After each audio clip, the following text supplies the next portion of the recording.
নমস্কার, সবাই কেমন আছেন? আশা করি সবাই ভালো আছেন। আমরাও সবাই ভালো আছি। মানুষী স্টোরি ব্লগে সবাইকে স্বাগত। এই যে আজকে একটু রাইস করব। এই যে চালটা আধ ঘন্টা হয়ে গেছে ভিজিয়ে রেখেছি, দিয়ে হালকা আলতোভাবে এটাকে ধুয়ে নিয়েছি।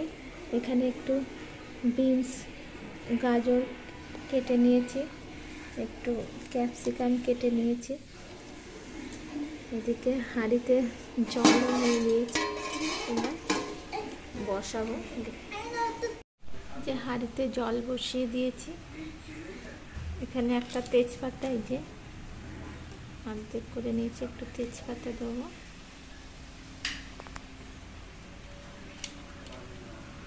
একটু এলাচ, দারচিনি, লবঙ্গ দিয়ে দেবো।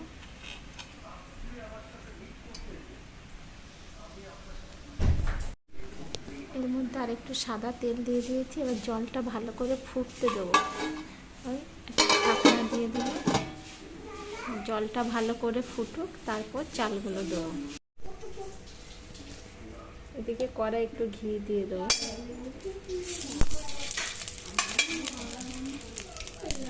ঘি দিয়ে করে ভাজলে একটু ফ্লেভারটা একটু অন্যরকম আসে।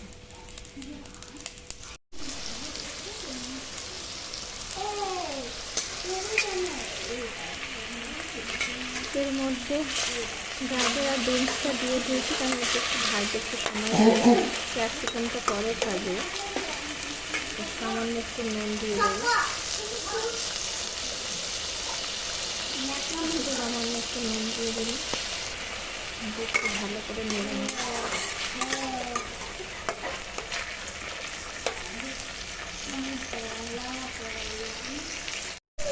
এদিকে চালটা দেখি জলটা এখনো ফোটা শুরু হয়নি।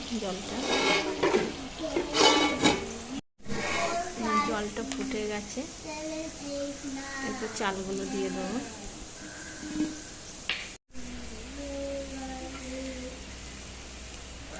অল্প অল্প করে দিয়ে দেবো।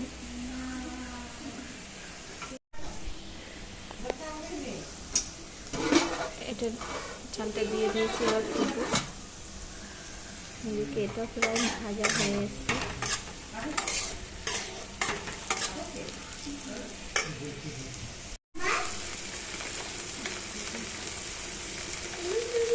একটু সামান্য নুন দিয়ে দিলাম, ভালো করে ভেজে নেবো। হালকা ভাজবো, বেশি লাল করবো না।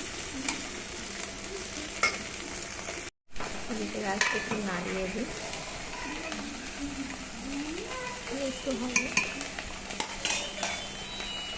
ঢাকিয়ে দিই।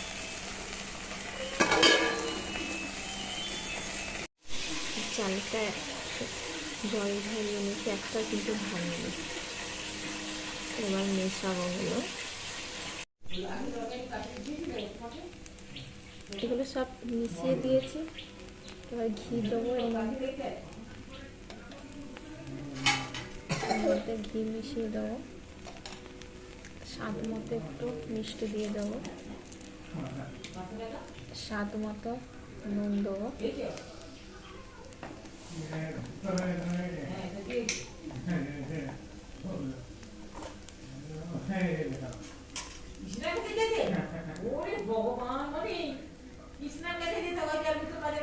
স্বাদ মতো নুন দিয়ে দিলাম। এবার আস্তে আস্তে একটু হাঁড়িটা ঝাঁকিয়ে নেব, তাহলেই হয়ে গেল fried rice. Fried rice complete হয়ে গেছে। এখানে ব্লগটা শেষ করব। সবাই ভালো থাকবেন, সুস্থ থাকবেন, সাবধানে থাকবেন। আবার একটা নতুন তাড়াতাড়ি আসবে।